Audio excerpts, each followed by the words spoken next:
Hey everybody, Jane here, and today I'm doing the Nanowrimo tag. This tag originally was created, as far as I understand, by Christine Horner.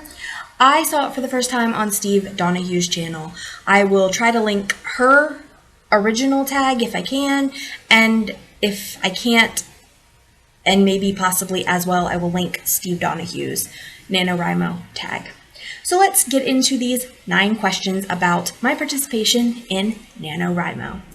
Question 1. How many times have you done Nanowrimo? This is going to be my 6th time. My very first time was in 2013, and I have done it all but 1 year since then. I do believe I've only beat Nanowrimo 1 time in that period, but I have participated since 2013 with 1 exception.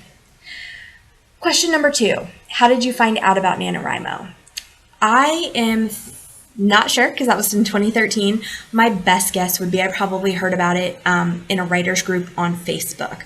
So 2013 was the year that I started self-publishing, and that was also when I started really connecting with other authors online to try to understand more about the self-publishing industry. I'm pretty sure that I just happened upon it through forums, as you do. The 3rd question, what was the name of your first attempted novel for Nanowrimo?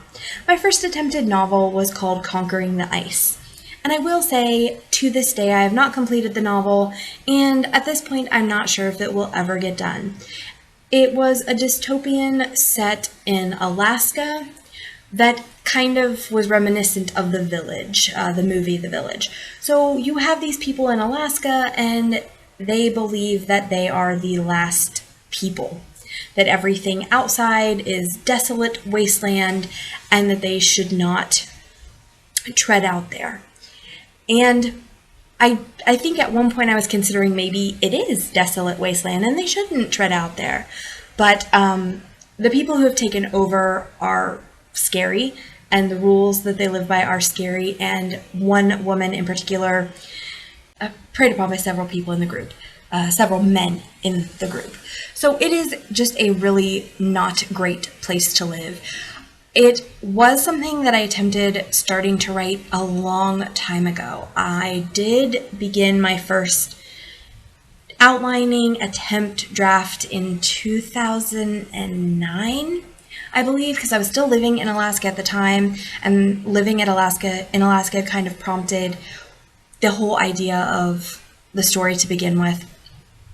But I didn't actually do it until 2013 for NaNoWriMo, and as I mentioned, failed that. All right, question number 4. The 1-sentence summary of project for this year. Okay, so I actually am doing 2 projects this year. One is pretty easy. It is a Christmas romance. The second is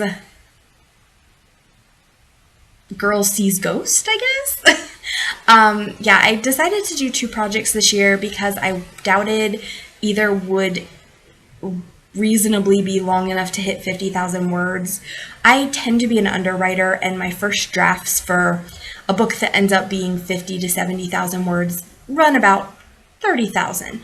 So I figured with these 2 books, neither one would probably get to the 50,000 length without a lot of problems that I don't need. So I'm just doing 2. And hopefully both will hit 25,000 and it'll be awesome. We'll see if that happens. The next, best writing advice you were ever given. This is question number 5. I think just to keep writing. Writing is hard and we learn as we go. And I know a lot of people struggle with figuring out writing and feeling like they're not good writers, but you're not going to be a good writer until you write a ton and you really learn. So I think just keeping writing was the best advice I was ever given. I've learned so much by practicing. Even outside of NaNoWriMo, I typically write at least 5 days a week. There are times that doesn't happen, but I do try to keep it at right around 5 days a week. So I'm a pretty regular writer. How much I write does vary, but writing daily has been the most important thing, or almost daily has been the most important learning experience for myself. All right, the next question. Did you ever take a year off NaNoWriMo? I am going to say it was 2016 that I did. I am guessing it was just a busy year for me that year. I don't really have any specific recollection of why I would have taken 2016 off, other than having 5-year-old twins at the time. That would probably do it. So, yeah.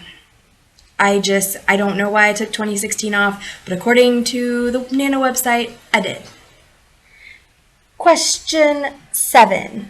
What's your biggest inspiration figuring out what to write? I don't really have an answer for this. I get ideas, I write them down in a notebook, and then I work on the projects that appeal to me most at the time. I frequently am working on multiple projects. I frequently have a project like that's front and center, and then another one that's kind of off to the side that I'm at least thinking about. That isn't a great way to do things. However, as a ghostwriter, I've often had multiple customers with long-term projects that I would have to kind of work on simultaneously. Like, this customer needs this chapter, and then I need to send it and let them look it over and send me their edits, and then work on the next chapter and really be careful not to lose my groove.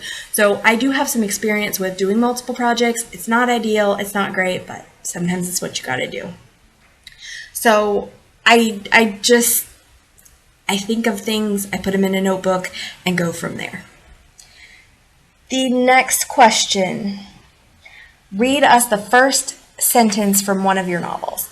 I'm not actually going to do a sentence from a novel. I'm going to do the first sentence from my current NaNoWriMo project because I thought that would be fun and cool. This is from my ghost story. This first sentence is, "If I knew then what I know now, I would never have bought that antique vanity." As you can probably imagine, the vanity is possessed by the ghost. Maybe. And the last question, question number 9. Why do you love writing?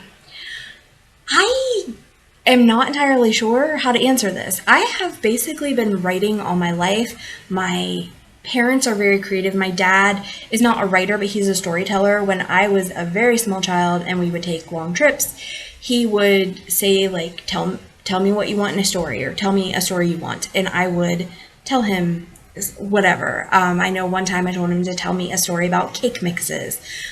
We had stories about sheep and goats and dogs and all kinds of things. So I would just give him elements of a story and he'd put it together and tell me a story as a very young child. By the time I was in 2nd grade, I was writing stories. I won the Young Authors Award in 2nd grade. And I just have never stopped. There have been times in my life I've used it as a coping mechanism, particularly to kind of get out of my time and place. When I was growing up, my mom had a lot of health problems. She was in an accident when I was in 6th grade. And ever since then, she's had a lot of problems with pain and also the mental health problems that can sometimes come when you have chronic pain. So it's been a tough road for us, and there were times when my mom was really sick that I think, used my writing and stories to have somewhere to escape. So that is it for the NaNoWriMo tag. If you are doing the NaNoWriMo tag, please comment below. Also down there is my social media. If you are not yet subscribed, please hit the subscribe button. And also, I'm a writer. Links to my Amazon page and my Smashwords page are below. I do have a few books available on Kindle Unlimited if you are in the program and would like to read for free. I also have books on Smashwords and books on Amazon. Now, everything's on Amazon. Some are on Smashwords, but not everything. It tends to be my older backlist. But I hope you'll check me out. And this is Jane. I will see you next time. Bye.